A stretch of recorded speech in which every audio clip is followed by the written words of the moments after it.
Hello students, आज का हमारा जो टॉपिक होगा वो होगा राउल्स लॉ। अब राउल्स लॉ क्या होगा ये हम जानेंगे। तो सबसे पहले अपन एक एक्सपेरिमेंट करते हैं। उस एक्सपेरिमेंट में हम ले रहे हैं यहाँ पर क्या, यहाँ पर ले रहे हैं अपन एक सोलवेंट। सोलवेंट के जो पार्टिकल्स है या मॉलिक्यूल्स है वो है ए। यहाँ पर हमने एक प्योर सोलवेंट लिया।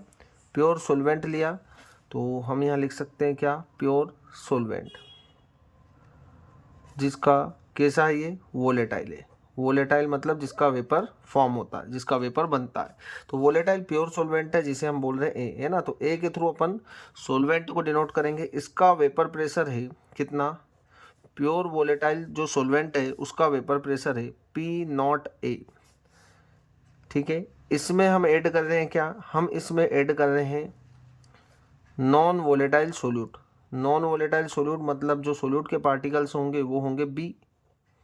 तो हम यहाँ पर सोल्यूट के पार्टिकल को बी से डिनोट कर रहे हैं। ये हमारे पास है नॉन वोलेटाइल सोल्यूट, इसको अपन बी के थ्रू डिनोट कर रहे हैं। जब आप नॉन वोलेटाइल सोल्यूट को ऐड करेंगे किसके अंदर, वोलेटाइल सोलवेंट के अंदर, तो हमारे पास यहाँ पर एक सॉल्यूशन बनेगा। और सॉल्यूशन का जो वेपर प्रेशर होगा वो किस पर डिपेंड कर रहा है, तो वो जो डिपेंड करेगा वो करेगा किस पर, मोल फ्रैक्शन ऑफ सॉल्वेंट पर डिपेंड करेगा। तो यहाँ पर हमारे पास ए बी ए और बी, क्योंकि आपको पता है जब आप नॉन वोलेटाइल सोल्यूट को ऐड करेंगे किसके अंदर, वोलेटाइल सॉल्वेंट के अंदर, तो जो सॉल्यूशन बन रहा है उस सॉल्यूशन का जो वेपर प्रेशर होगा वो किस पर डिपेंड करेगा, वो ओनली ए के मोल्स पर डिपेंड करेगा, क्योंकि बी जो है वो नॉन वोलेटाइल है। तो इस सॉल्यूशन का जो वेपर प्रेशर है वो किस पर डिपेंड कर रहा है, ए के मोल्स पर डिपेंड कर रहा है। इसी को हम राउल्स लॉ बोलेंगे। तो आपके पास ये सॉल्यूशन है,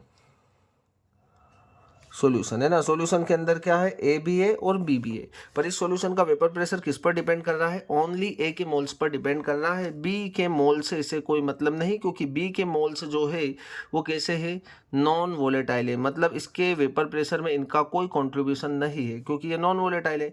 तो हम यहाँ पर स्टेटमेंट एक लिख सकते हैं, क्या लिखेंगे, तो हम यहाँ पर क्या लिखेंगे स्टेटमेंट में, when we add non volatile solute, मतलब हम जब क्या करेंगे, नॉन वोलेटाइल सोल्यूट को ऐड करेंगे इन वोलेटाइल सोलवेंट, है ना। जब हम नॉन वोलेटाइल सोल्यूट को ऐड करेंगे वोलेटाइल सोलवेंट में, the vapour pressure of solution, तो हमारे पास क्या बन रहा है, सॉल्यूशन। और सॉल्यूशन का जो वेपर प्रेशर है डायरेक्टली प्रोपोर्शनल होगा मोल फ्रैक्शन ऑफ सोलवेंट के। किसके मोल फ्रैक्शन के डायरेक्टली प्रोपोर्शनल होगा, ये जो रहेगा वो सोलवेंट के मोल फ्रैक्शन के डायरेक्टली प्रोपोर्शनल होगा। मतलब सोलवेंट के मोल फ्रैक्शन का पार्ट जो सॉल्यूशन के अंदर जितना ज़्यादा होगा उस सॉल्यूशन का वेपर प्रेशर उतना ज़्यादा होगा।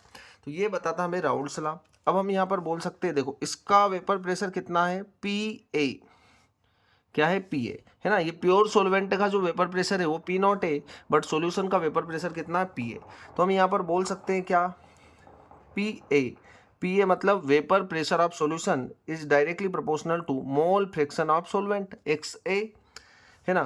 तो यहाँ पर हम क्या बोलेंगे, P A is equal to K X A, where K is equal to क्या होगा, K is equal to constant, constant होगा। ठीक है, अब k इज इक्वल टू क्या होगा, तो यहाँ पर k is equal to P not A, है ना। ये कांस्टेंट है हमारे पास, पी नॉट ए क्या है, कांस्टेंट है। तो k इज इक्वल टू क्या होगा, P not a.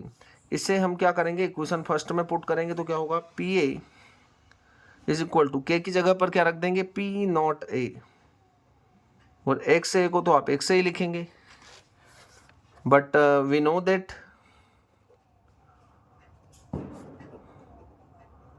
According to mole fraction X A plus X B is equal to 1 होता है, पता आपको, है ना। तो एक्स ए का वैल्यू क्या होगा, X A is equal to 1 minus X B. इस वैल्यू को आप कहाँ रखेंगे, इस इक्वेशन में रखेंगे तो क्या होगा, देखो P A is equal to P not A, X A की जगह क्या रख देंगे, 1 माइनस एक्स बी। तो यहाँ पर रखना आपको 1 माइनस एक्स बी। ठीक है, अब पी ए को आप ऐसा ही लिख देंगे कि P A is equal to P not A का 1 में मल्टीप्लाई करेंगे तो यहाँ पर आएगा क्या, पी नॉट ए माइनस, फिर पी नॉट ए का एक्स बी में मल्टीप्लाई करेंगे तो क्या होगा, P not A X B. Clear है बात आपको। फिर ये वैल्यू हम क्या कर रहे हैं, इक्वल के इधर लाएंगे तो ये जो माइनस का ये इधर प्लस हो जाएगा, तो क्या होगा, P not A X B equal to P not A, ये जो पी रहेगा ये इक्वल के इस साइड जाएगा तो क्या हो जाएगा माइनस का पी ए। ठीक है, तो यहां से हम एक्स बी का वैल्यू निकाले तो एक्स बी क्या होगा, एक्स बी इक्वल टू, दोनों ये मल्टीप्लाई में तो ये चले जाएगा डिवाइड में, तो यहाँ आ जाएगा क्या पी नॉट ए और ऊपर रहेगा हमारे पास P not A minus P A. तो ये होगा हमारे पास क्या, ये होगा राउल्स लॉ।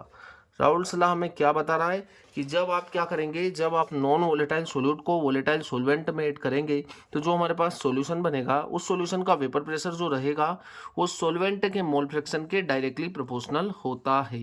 तो ये रहा आपका स्टेटमेंट और ये रहा आपका डेरिवेशन जो कि एग्जाम में पूछा जाता है, जो कि बहुत ही इंपॉर्टेंट होता है। तो आप इसे अच्छी तरीके से प्रैक्टिस करेंगे जो कि आप एग्जाम में लिख सके। Thank you.